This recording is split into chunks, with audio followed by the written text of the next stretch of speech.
Hello everyone, and welcome to another edition of the Pikeville City Commissioners Report. I'm Shannon Deskins. We have double trouble today. I have two guests in with us today. Of course, Jimmy Carter, Mayor Pro Tem of the City of Pikeville. Welcome. Good morning. How are you, Shannon? And then another guest. We've not seen you before, but I guess a lot of people are going to see a lot of you in the coming days, weeks, months, years here in Pikeville. Larry McGoy, Executive Director of Pikeville City Tourism. Welcome. Welcome. Thank you. Before we get into a lot of stuff that we have to pack into this half hour today, I want to just kind of introduce you to the people. They've not met you before. A lot of times they've not seen you. You're new to the job, relatively new. Oh, yes, ma'am. I was born and raised in Michigan and moved to Burgee area, going through the high school years. Once out of high school, I went into the military and spent 22 years. Upon retirement, I took a government job as an analyst in Missouri. Did that for a few years and was selected to manage all the Army combat vehicles in Afghanistan and Iraq, and spent 5 years straight over there. Returned from Afghanistan back here to Pikeville and met up with my old high school sweetheart. Really? Yeah. So it's like a true love story. Exactly. Well, you knew where to come back to find her. I sure did. What brought you back? Was it you met her first and then the job evolved? I was working in Afghanistan and we kind of linked up back through an old friend, and we talked, and I decided to move back here and see how it would go, and it went, and we ended up getting married. Well, congratulations. Thank you. You're the perfect person to talk to, and Jimmy, you'll understand this. I love to find people that haven't seen Pikeville in several years. Yes. And when they come into town, what were your thoughts? It was amazing. I couldn't find my way around. I used to drive Pikeville all the time when I was a teenager, and trying to find my way around town, I couldn't. Explore the railroad tracks. What's this road going? The river's gone, and 4 lanes everywhere, and the city has changed tremendously, and it looks amazing. Well, and you're in a perfect position to help us grow that. So glad to have you on board. I'm glad to be here. We've got a long list of things, and Jimmy, I guess the first thing, we're 6 weeks away from Hillbilly Days. I know, Shannon, it doesn't seem possible, but No. I was talking to Donovan earlier and talking about this show, and I said this is my time of year, because when the festivals start and people are getting outside, it's been a long winter, people. Everybody understands that. I think everybody's ready to get out and enjoy themselves and have some fun. And Larry and his staff has done a great job of making sure everything is in line and ready to go for this spring and summer and fall. One of my big deals I've always talked about on this show and to anybody that'll listen is the revitalization of downtown. And in the past couple of years, we've seen so much growth downtown of events, and we're going to hit all that we can today in the time that we have, because there's so many. We're just tickled to death to be able to bring it to the people. Yeah, but when you talk about growth, it's not all internal growth as far as personnel and policy changes and all that. It is physical. The people that come from Hillbilly Day to year to Hillbilly Days, it doesn't look the same year to year. Our landscape is truly changing. Absolutely, and the skyline. I mean, seeing the past year what's changed on the skyline, and then coming here in the next couple of months, the new school of optometry for the University of Pikeville will be coming out of the ground. So it's just exciting times. It is. So tell us anything you want to talk about previewing Hillbilly Days. Of course, it's April the 24th through the 26th. That's as always, a Thursday, Friday, Saturday.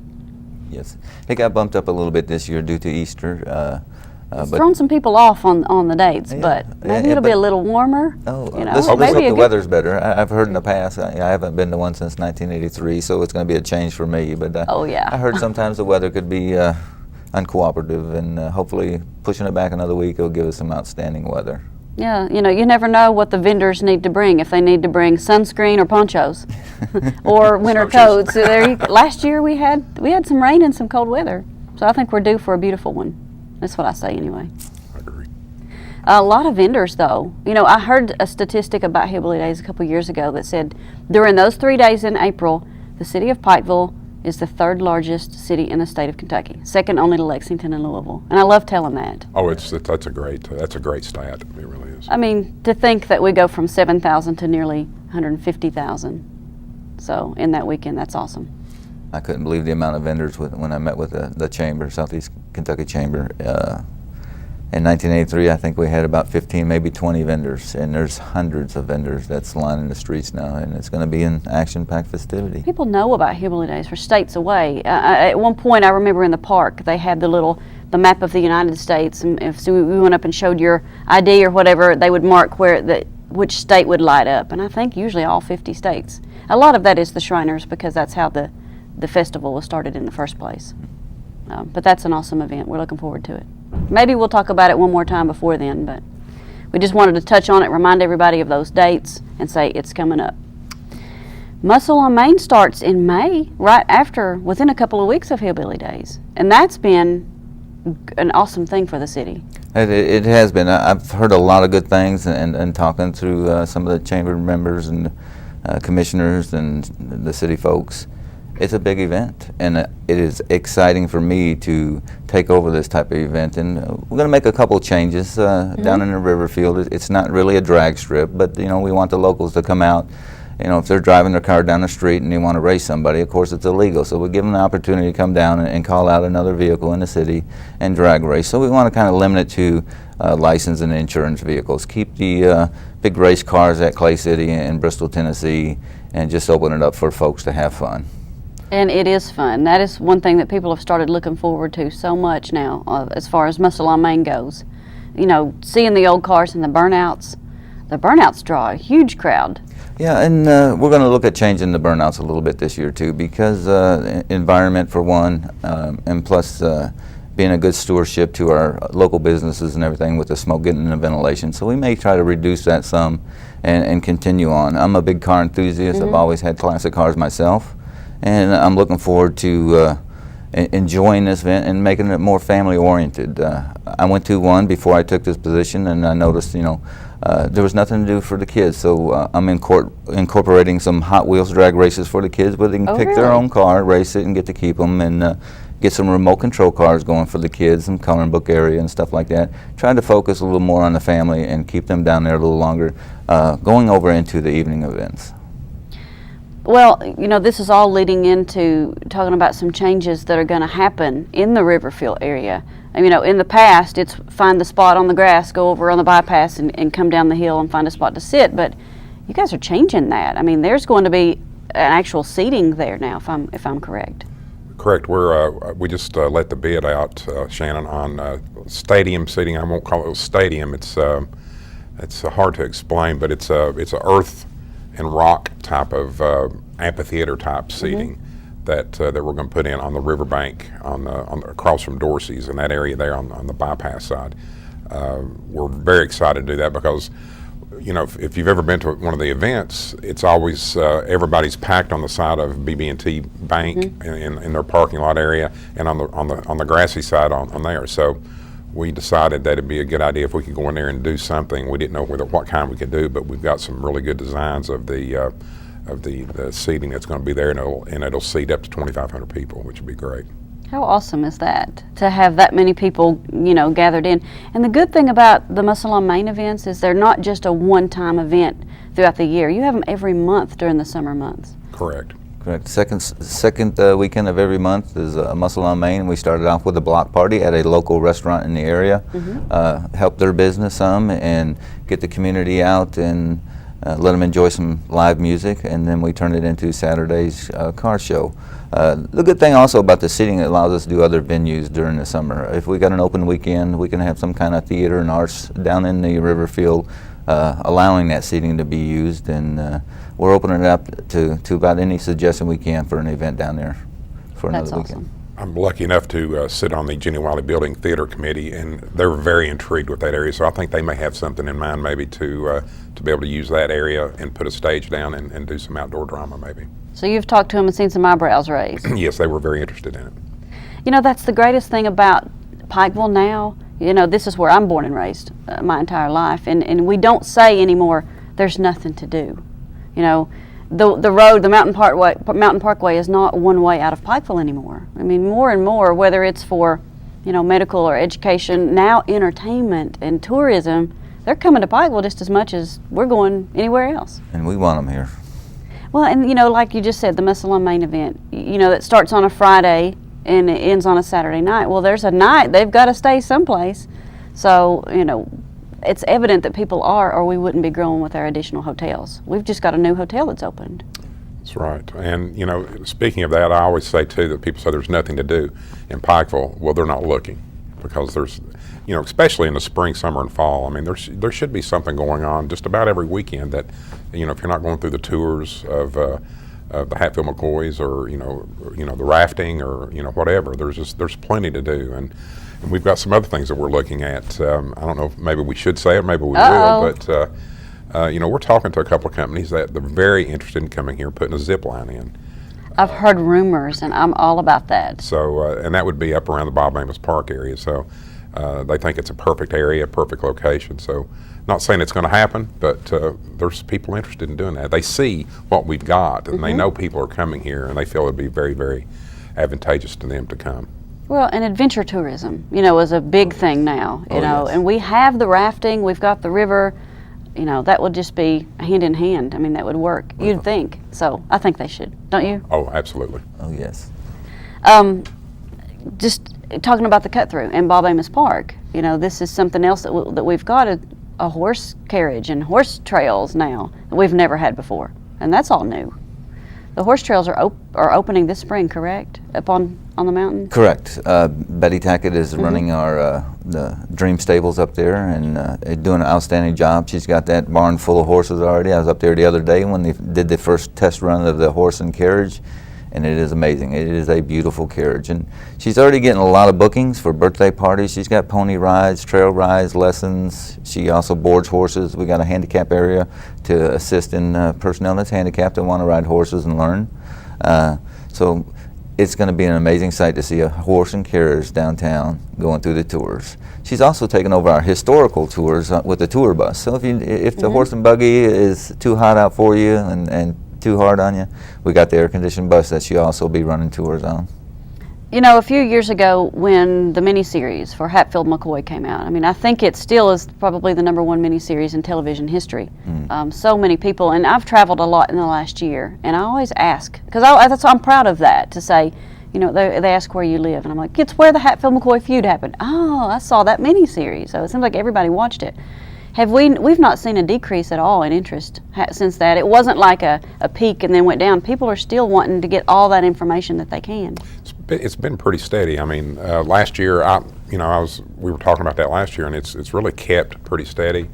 And I think with the horse and buggy carriage rides, being able to do the Hatfield McCoy tours on it, I think that reminds me of the Charleston, South Carolinas, where you can go and take the historical tours on the horse and buggies through the downtown Charleston. It's going to be very similar to the same thing. And like Larry said, if it's too hot or inclement weather, jump in the bus and take the tours that way as well.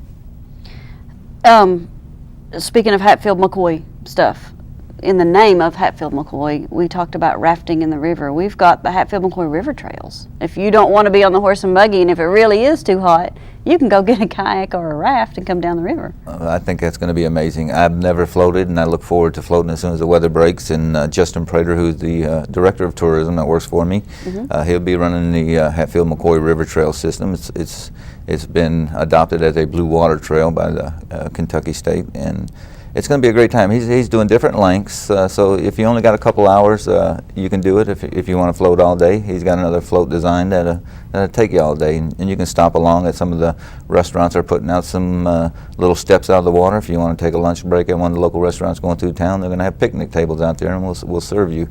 We're looking at one place for pick up and drop off, which will be behind the steakhouse downtown, and Okay. Once you're done floating, you can put your stuff right there, and your car will be parked right there, and you'll be able to leave. We're going to have some markers down through the river trail system, letting you know how far you traveled, being on time, and I think it's going to be a beautiful float down that river during that part of the year. And I like the fact that we're going to have different drop-off points and pickup points for the people that may want a different duration of their float.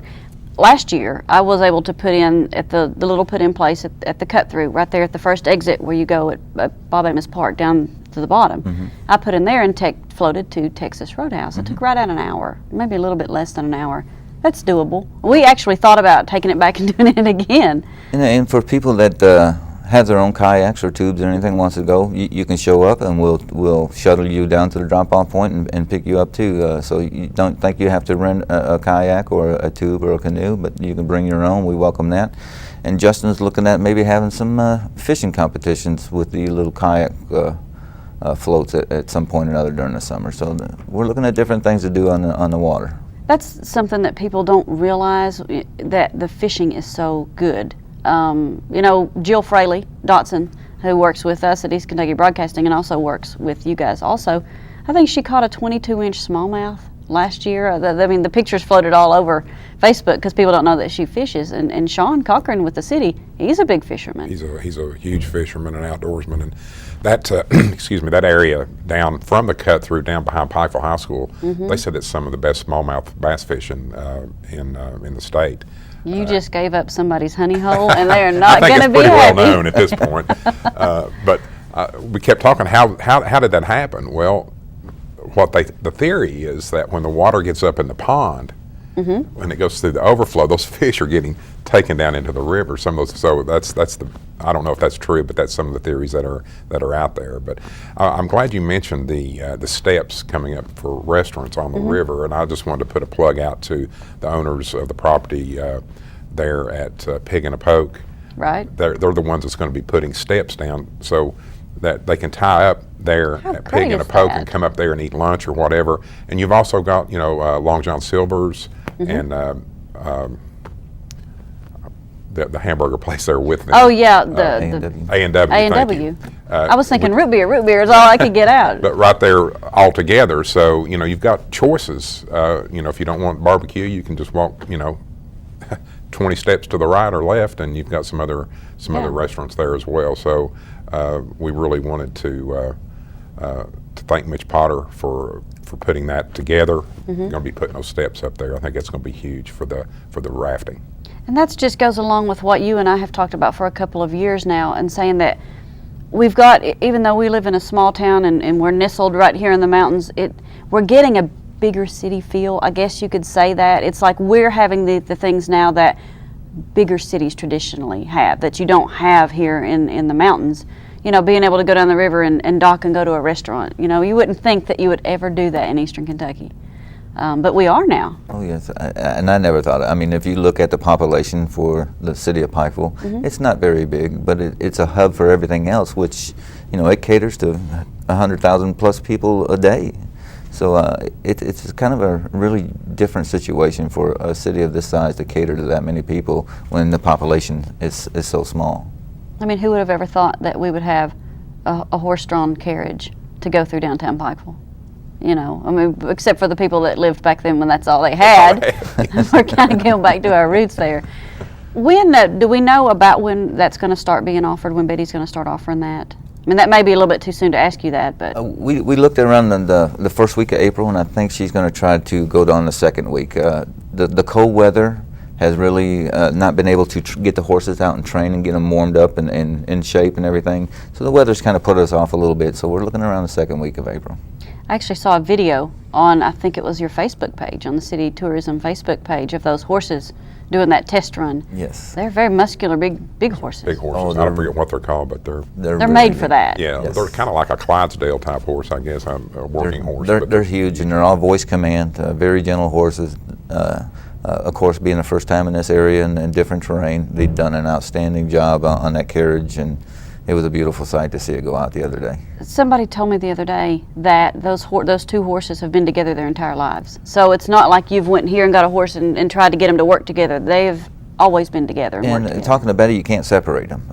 If you do, they're so hyper, little and anxious. they have to be by each other. If you take one out on a walk, the other one has to go. If you're brushing one, the other one has to stand right next to it. They have to be together. And it's really funny that, you know, it's almost like a set of twins. They have to be with each other. Well, that's a good thing to have, because you know they're going to work well together. You're not going to have any issues with the horses. Yep. So I'm really looking forward to seeing that. So I guess they'll be running during Hillbilly Days, won't they? I'm sure you'll have to figure out what route that will be, but... Exactly, and I know a a lot of her tours when she stops, or just a drive-through tour on the carriage is going to go downtown. It's going to be happening through some of the events, of course, because most of the events are on the weekends. So Right. We'll have to work that, and if the street vendors are taking up most of the space during the streets, we will have alternate routes. And Justin Prater's working all them right now, filming them with Betty Tackett and making sure that the turns are wide enough for the horses in the carriage, and that we have alternate routes. Well, that's good. You know, back to Main Street again and back to events. You know, we talked about Muscle on Main being so many weekends. Well, you've got Main Street Live, which for those of you who aren't car people, you like entertainment, you like live entertainment, on the plaza at the Expo Center, right there at the Billy Johnson stage. I mean, Main Street Live is really taken off.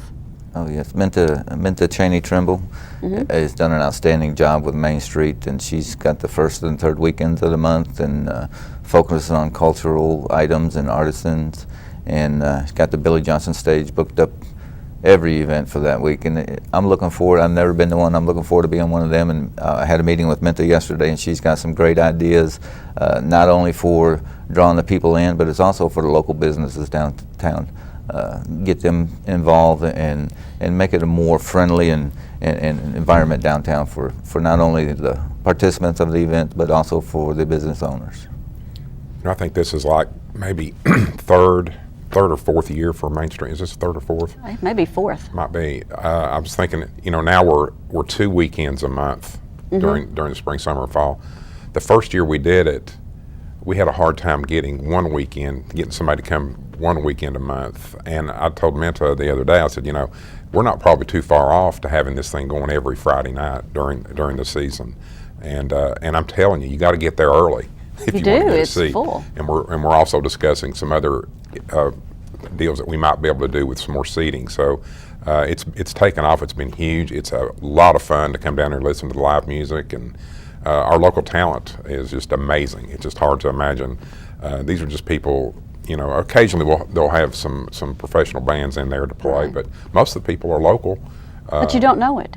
Exactly. I mean, the talent is that good in our area that it's not like, you know, oh, I'm only here because that's so-and-so's son that lives down the road from me and I want to support him. No, I mean, it's true entertainment. It's very, very good entertainment, and she does a great job of getting the best of the best to come and perform for us. And the music's not the same every week, I understand. She's the one genre weekend it may be a changes. 50s band, one weekend it may be a 70s band, so she's doing themed events down there, which is exciting, and I can't wait to see some of this stuff take off.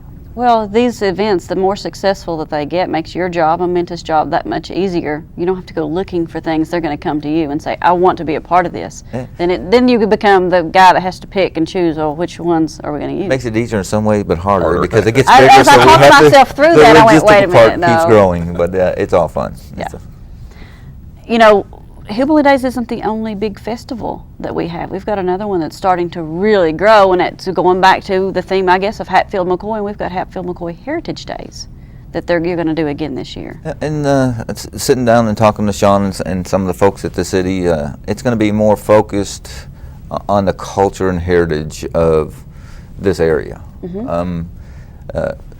going to be fun and games and festivities and music, but there's also going to be the cultural setups to boost and get the arts and crafts of this area and focus more towards the people in the area versus having a big party. We want it to be a fun time and event, but also bring the heritage back in and let people understand, you know, how this community was built and get just look at all the good heritage that we've produced in this area. You know, and I love it that we're the artisans that are out there and they're still doing things the old way, whether it's making the old handcrafted furniture or just keeping our, you know, we're losing so much of our heritage because of everything's faster and more computerized, and it's quicker for us sometimes to take the easy way and to forget how things are done. And it's nice to be able to say, hey, we're going to be reminded this weekend of where we came from and how things used to be, and the people still do those things. Well, I was, you know, last year was the first year for the Hatfield-McCoy's Heritage Days, and I was just really taken back. I mean, I hate to date myself, but I was at the first Hillbilly Days, and I hate comparing them because it's going to be two totally different events. Right. But when it first started, I mean, you might have had half a dozen vendors down Main Street, and that was it. And there was music in the park. the first Hatfield-McCoy Heritage Days, I was overtaken by how many people came down, and the weather wasn't great either. I think remember. it was a little bit cloudy and rainy, and how many vendors and how many people came downtown. It was just astounding to me that the first year of a festival like that, how well it took off. We were talking about dating ourselves and heritage. Just for an example, making sorghum. I don't think that happens around here anymore. I remember when I was little, I would go, and this is why I'm dating myself, I'd go with my dad in the fall. And my grandfather would do it. And they had the mules that would go around and grind the sorghum cane down. A couple years ago, I wanted to document that, and I had to go an hour and a half away from here. So hopefully events like that could maybe spark the interest of, bringing some of those things back here that we used to do so many years ago. Yeah, I went to see Minta in her office yesterday, and of course she's in the old house on Fort Main Street behind the City Hall. And she's got several rooms in that house that focus on local art. She allows the artists to come in and do work in some of the rooms and display it. And they had some old loom stuff that people's in there doing right now, and I just couldn't believe that we still have them people out here today doing the old heritage stuff that in many cities is long and forgot about. Yeah, and we were in danger of that before we started trying to revitalize that. So one other thing that and I know we're running short on time, that I wanted to mention, talking about the things that we used to do, we have to bring up moonshine. But we're doing it a little bit different these days, and it's all okay, but we're going to have a distillery, to begin here in Pikeville soon. Very excited about that, and there's it's going to be located, if everything, as far as we know, all the licenses have been approved and all that, and the old gas station there on Scott Avenue, right next to City Hall. Right next to the City Hall, is being renovated at this very moment to be able to house the Hatfield-McCoy Moonshine Company, which is already in business, and they already produce it in West Virginia and Tennessee. What a great addition this is going to be for our tourism. It's not going to be like someplace you can go and drink moonshine all day. Right. They'll be distilling it, and they're going to be shipping it out to different states under that brand name. And with it being right across from the McCoy House, I mean, how perfect is that for a tourism destination to be able to tour that distillery while they're making moonshine, and just the whole revolving door, and as you may say, of the whole feud and how things happen. So just what a great deal, and these people are very anxious to get started, and we're anxious for them to get started. And the fact that it is in downtown Pikeville, within walking distance of any of these festivals or events that we've just spent the last half hour talking about, it's just right there to where you park and you just walk and you see everything on foot. So I think that's awesome. Yep, it's going to be incorporated into the tours with Betty Tackett, both on the bus and the carriage ride. So it's going to be a great thing to add to Pikeville. Well, in the last minute or so, you guys got anything that we didn't touch on you want to hit on real quick? Anything else? I'm just looking forward to these events. Like I say, it's been about 30 years since I've been to any of them, and a lot of them didn't exist. And I'm excited to work with the city and looking forward to improving these events, making them better and bigger, and coming up with some new ideas.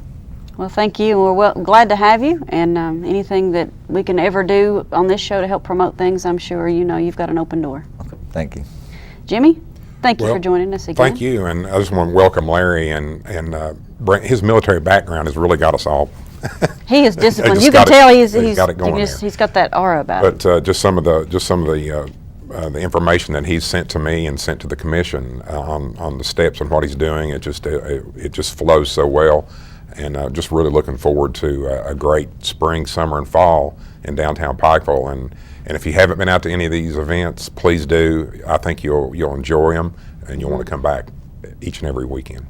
How can somebody contact you? I know that we have a Pikeville City Tourism Facebook page, but also can they go to the city's website? City's website, and you'll see a link over on the right-hand side that will have the tourism logo on there. And just click on that, and all our events are listed, and just click on one and book one.